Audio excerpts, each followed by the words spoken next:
The following program has been pre-recorded, so please don't call in at this time.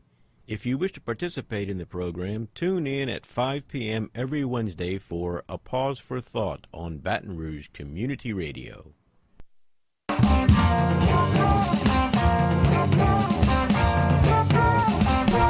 Good evening, fellow humans. This is Wayne Parker with A Pause for Thought here on Baton Rouge Community Radio, 96.9 FM here in Baton Rouge. One of these days I'll get my intro right, Lang. Apparently not yet, though. Good evening, everybody. This is, like I said, Wayne Parker with A Pause for Thought. We're glad to be with you tonight. We hope you're glad to be with us. And by we, I mean my faithful companion, Lang Baker. Good evening, Howdy, Lang. Wayne. Howdy, Wayne. Glad to have you here. And if you've been listening to the promo all week, which I'm sure you all have, we're going to talk tonight about the big economic promises that Trump made as a candidate and how things are panning out. And they're actually, Lang, they're not a catastrophe, and that's the one of the biggest things I got from what I was reading.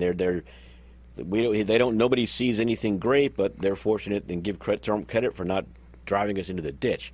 But anyway, I want to remind the listeners this is a live call-in show. 343-9927 is the number to call. 343-9927 if you have any questions, challenges, comments, anything to add, we'd love to hear from you. 343-9927. So the big one I remember is Trump digs coal. And Trump was going to bring back all the coal mining jobs. And I'm looking here at an article from PolitiFact. They did a whole series of, how Trump is doing on his promises. And it states here, on the campaign trail, President Donald Trump responded to years of declining jobs in the coal industry with a vow to, quote, put miners back to work. And this article here states that according to the Bureau of Labor Statistics, during Barack Obama's presidency, the number of coal miners employed in the United States was just under 90,000 in 2012, and then descended to a record low of 48,000 in 2016. And when Trump took office, there were an estimated 50,000 coal miners with jobs, and since then, about 600 coal mining jobs have been created, which is down since May, although they don't give a month for the 600 coal mining jobs, but and what the author of this article here says that at this point, actually it's Matthew Preston, a research director for Wood Mackenzie, states here that at this point it's probably too soon to say that it's based on any sort of action by the current administration. And of course, a study from Columbia University states that the Obama-era environmental regulations were to blame for a 3.5% decline of coal production, but coal production overall had declined 33% during the same period, mostly due to the competition from natural gas, lower than expected electricity demand, and the collapse of the Asian coal market. And I don't know why the Asian coal market collapsed, but clearly Trump's not causing the revolution in coal mining that he had claimed. That he promised, yeah. I mean, there just seems like market forces out there are just continuing on, and there's really not much that anybody can do about it with coal anyway. Yeah, I think that's one example of the larger question of how much impact can various policies have on the overall economy. You can go in and say that you've got an objective, but when there's so many different factors that affect something like the number of coal jobs, the leverage that government policy has on one of those factors can be outweighed, as in this case, the price of competing energy sources can be totally, minimized. The impact of the government policy can be driven to practically zero by the high impact of the other factors. Right, and like we talked about a ways back when he was promising coal jobs coming back, a lot of their losses was due also to automation and the use of automatic machines and remote operating machinery that goes in the mines instead of sending people there. Mm-hmm. That's been going on, and plus the cheap oil. I mean, America is now the biggest oil exporter, and we've driven down oil prices, which Trump has been bragging about. But at the same time, that's putting coal in a spot. So, yeah, the questions on that are. It's basically nothing's happening with it, really. It's not going down really badly, and it's not going up with coal. Another thing was the jobs that he bragged about. Did you get anything on jobs and wages and stuff like that? Well, there are various assertions that this policy or that policy is going to have a positive impact on jobs or on wages, and one in particular was he was claiming the tax bill that the Republicans passed was going to increase wages for working people $4,000 a year, where that's not being borne out by the statistics gathering information about what wages are. Wage levels have been rather flat in recent reports showing a increase in wages, average wages, by a little under 3% have been offset by, during that same period, of inflation of about the same amount, so that when you adjust it for inflation, the wages hadn't really gone up at all. Right, and we certainly aren't getting the high-paying manufacturing jobs back like he was promising, too. In fact, I think Carrier just laid off a bunch more people again. GM is closing plants, and actually they're not closing plants because of Trump or in spite of him or whatever. They're closing plants because they're shifting their focus, as I understand it, to electric vehicles. And I also heard another story saying that they're shifting away from cars, which were manufactured in that plant, to SUVs and trucks, which this same story was saying Ford had made that decision a number of years ago to shift away from the less profitable passenger vehicle market to the more profitable SUV and pickup market.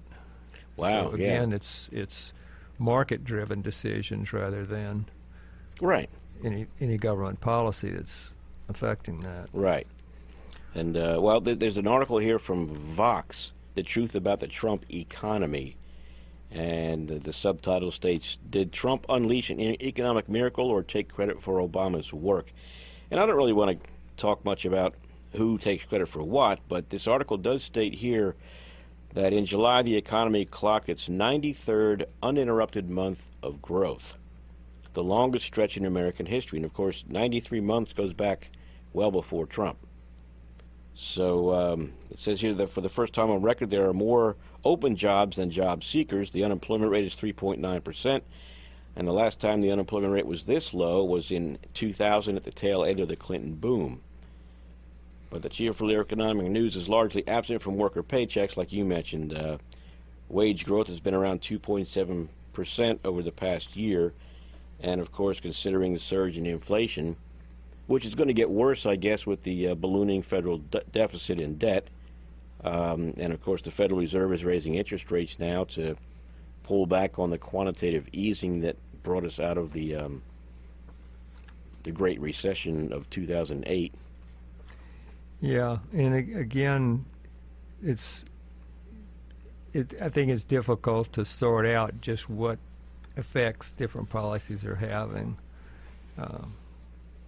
which goes to the question of claiming credit. How can you claim credit when you can't accurately trace the impact of one factor in a sea of interrelated factors that have those that are behind those outcomes? Right. Like when you talk about what the unemployment rate is, there have been some reports questioning whether we're comparing apples and oranges if the unemployment rate isn't taking into account people who have dropped out of the job market and didn't feel like there was a job to be found, so they weren't looking. Well, then once they start looking, then they come into the unemployed pool. But while they're not looking, then they're not part of that. And so when you calculate the unemployment rate, if you're not looking at everybody who could potentially be in the market, you're not measuring unemployment rate accurately. But there's, by the same token, we have a difficulty, and I've read this in several places. Employers are having a problem getting enough workers. I mean, so presumably anybody that's willing to work is working. They're just not making a whole lot of money But there's that factor, and there's also a factor in some job markets of not being enough qualified employees available to fill the slots. I saw one article talking about the construction industry, that there weren't enough qualified tradesmen to do the construction work. Any idea why that would be? I mean, I read that too, and I don't recall any speculation as to why. Well, one speculation that I read about was that a lot of people who used to be in the construction industry have gone up to get jobs in the fracking activity in North Dakota. When that boomed up there, when there weren't construction jobs, they went up there, and so they're not coming back because they're making good money in the oil fields up there. I don't know how much, how significant that is in the overall measurement of of worker shortages in the construction industry, but that was mentioned in one article. And certainly after the crash of 2008, the housing market crash in 2008, construction slowed tremendously, and so those workers would have to go find work elsewhere. Yeah, and so they're not coming back apparently. Right, so so there are a lot of things going on here and that just doesn't seem to be making any difference as far as Trump's policies or whatever. Something that is making a difference, though. What do you think? Well, there's a couple of them. There's the tax policy and the tariffs. What about the tax policy? Well, some of what I was reading on the tax policy is a mixed bag. It was supposed to help with wages, and yet the overwhelming majority of the tax benefits went to the corporate sector. Well, that's been all through the news, but so that didn't help wages as much as they were advertising when they were pushing to get that bill through. There was, let's see if I can put my hand on it here. There was one report talking about the efforts to convince the public to get behind the tax bill. Well, it's going to spur economic growth. Yeah. The large businesses that were bankrolling the advertising campaign. There were a lot of ads being run to convince voters to call their congressman to support the tax bill, and a lot of those ad campaigns were supported by the large corporations that were getting the maximum benefits out of. But didn't they just increase their business and employment as a result of these tax breaks? Well, not according to the reports I came across. They're using a lot of that to buy back stock or to finance mergers and acquisitions or to increase their activities in overseas markets, which is what Trump was railing against during the campaign. But that's what a lot of that tax windfall for the corporations. Well, one figure I saw is like in the banking industry, they had record profits.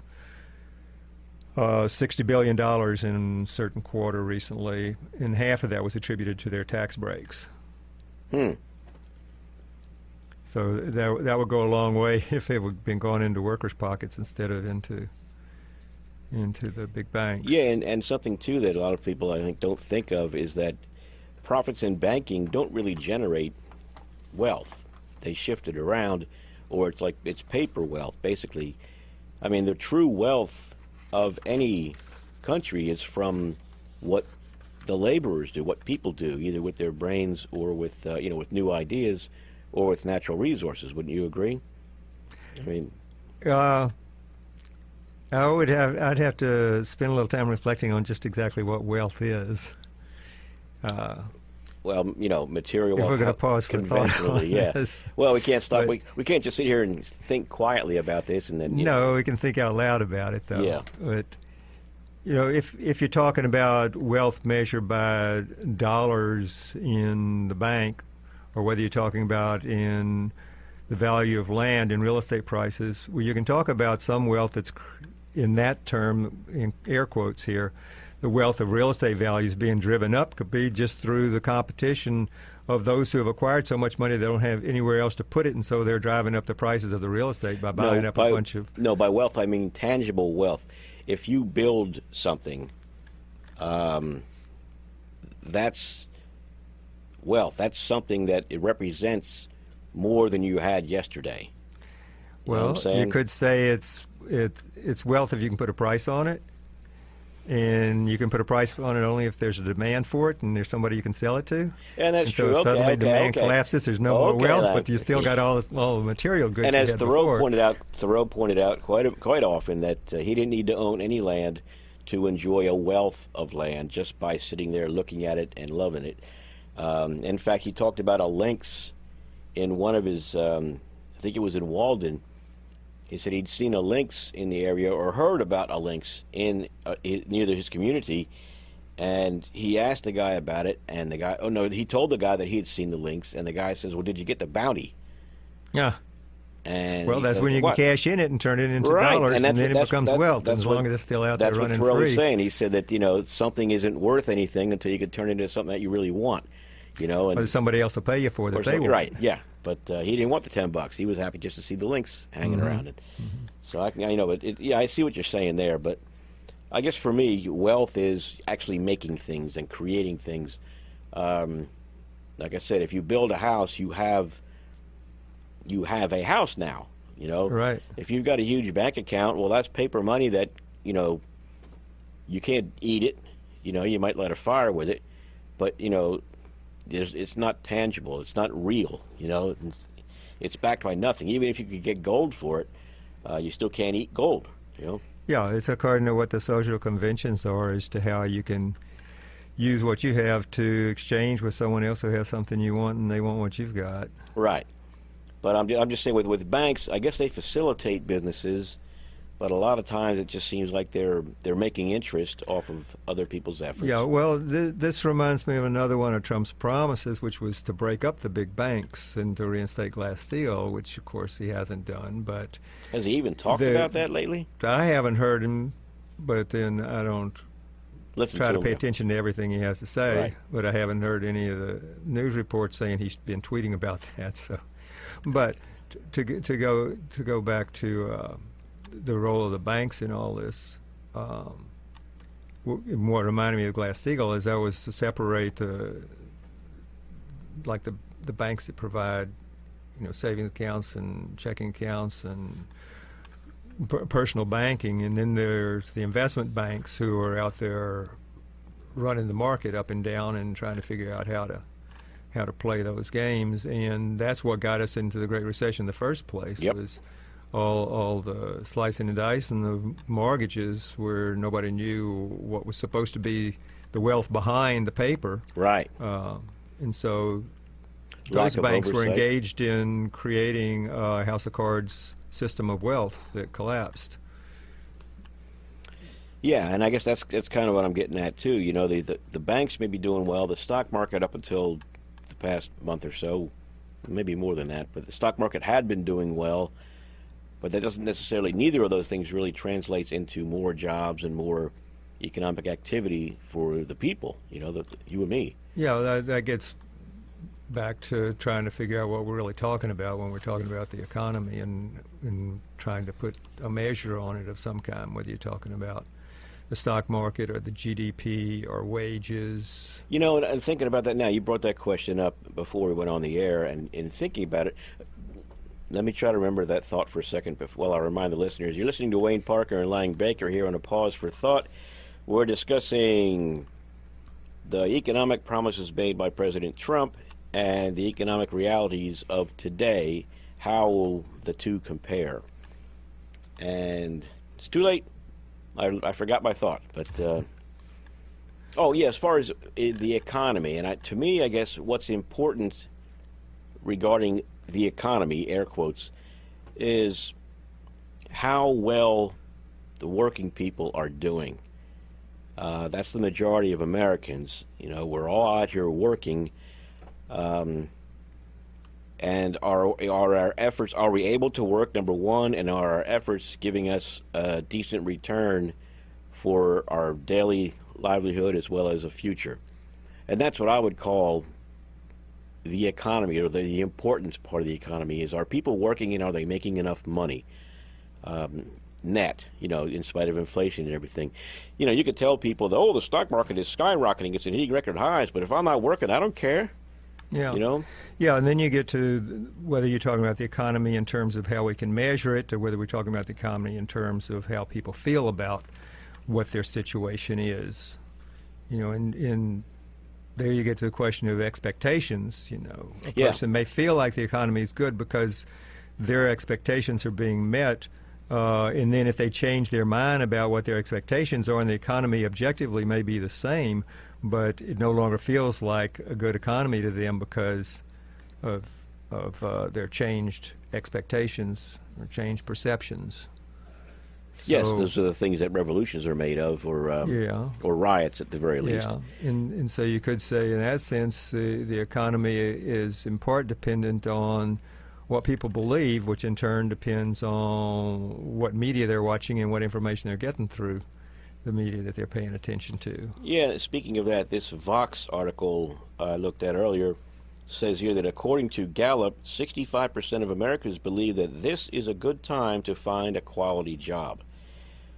But yet, like you're saying or pointing out here, and we've discussed already, jobs aren't changing that much. It's been around right around 3% or below, increasing in jobs. Wages overall have risen very little. You know, as far as, you know, net against inflation and all that. So things aren't really going that well in spite of people's perceptions. And well, and that is one question about whether they think it's a good time to get a job. I'd be interested in seeing if they were asked a question, how do you feel about satisfaction in the job you have right now? There's a whole series of different questions that could be asked to try to gauge people's feelings about economic issues in their own personal lives.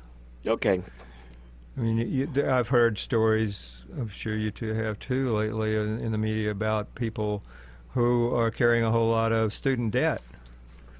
And they Yes, probably indeed. have a different perspective about their economic situation as a result of that.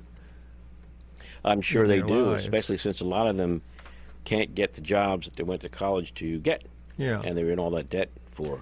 And then there's the whole health care issue and whether people feel threatened by their lack of health care or that they're going to lose their health care. You know, there was a change of expectations before and after enactment of the Affordable Care Act, where before and in the early days after it was enacted, people had a negative opinion about it, but by the time it got around to the Republicans under Trump trying to repeal and so-called replace, public opinion had shifted on that, and they didn't want to lose what they had acquired.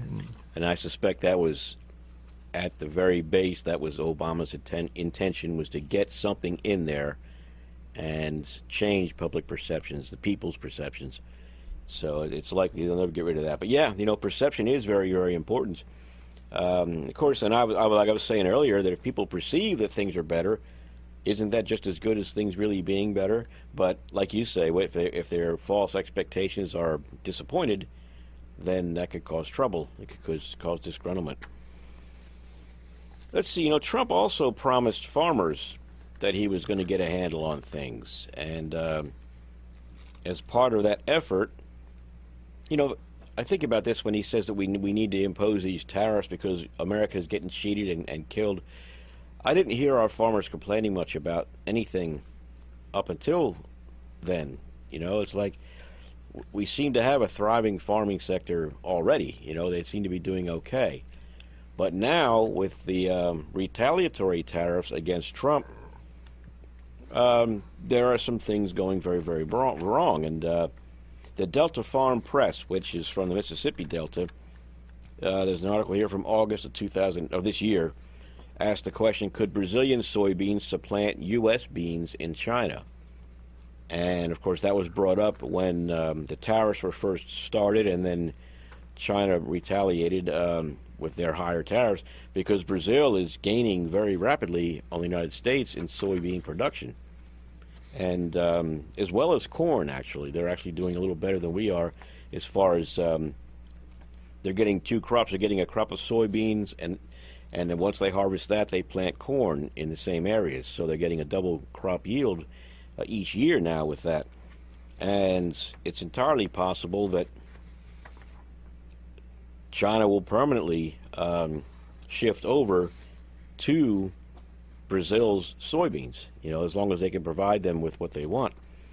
And there's an article here from The Hill which quotes a Nebraska Farm Bureau estimate that Trump's trade conflicts have cost Nebraska farmers about $1 billion in their incomes. So those things, and I did see something. It must have been on CGTN because I don't watch American media. It could have been on BBC News or LPB. A lot of farmers, or the ones they interviewed for the TV segment, are saying they still have faith that this is all going to work out, even though they're plowing all their soybeans into the dirt right now. They still have faith that things are going to work out for them, and that China's going to, see sense. But we don't see much of that yet, although we do have Trump's 90-day truce on tariffs with China that he just touted. Yeah, we'll get to see how that plays out, I guess, over the next little bit of time here.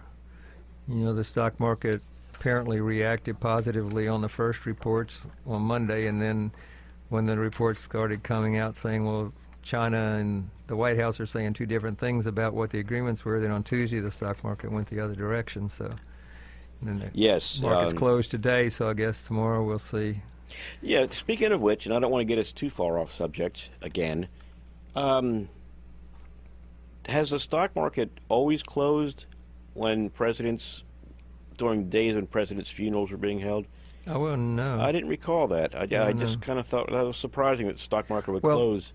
I think it was closed. No, I'm thinking of 9/11. It closed down for a couple of days. Yeah, well, but I don't know. I don't recall if they closed for Reagan's. I wouldn't remember. Yeah, I guess it wasn't that big of a deal. But speaking of China and Trump saying different things regarding this truce, I'm looking at a Bloomberg News article from today. Actually, it states a quote here of a presidential tweet. Not to sound naive or anything, but I believe President Xi meant every word of what he said at our long and hopefully historic meeting. All subjects discussed. And I couldn't help but think about his nuclear denuclearization talks with Kim Jong-un and, the Saudi prince's denial of being involved in Khashoggi's murder. He believes that. Why shouldn't he? Why would he lie to me, Putin said he didn't do anything. Yep. Our election, so. But no, he's not naive. Well, and then there's the whole question of what was actually said. We don't have. Well, there is a quote here from the Chinese foreign minister here. The whole paragraph states the White House statement listed what it claimed China had promised to do. The most detailed explanation of what the Chinese say they agreed to came from Foreign Minister Wang Yi on Saturday in Argentina. He told reporters that China had said it was willing to, quote, expand imports according to the needs of its domestic market and people, including importing marketable products from the U.S. to gradually ease the trade balances, adding that both sides had agreed to open their markets to each other. Whoop-de-doo. Yeah. It seems like 4 lines of basically nothing, Yeah. But somehow these are promises that Trump is hailing, and he's optimistic about them.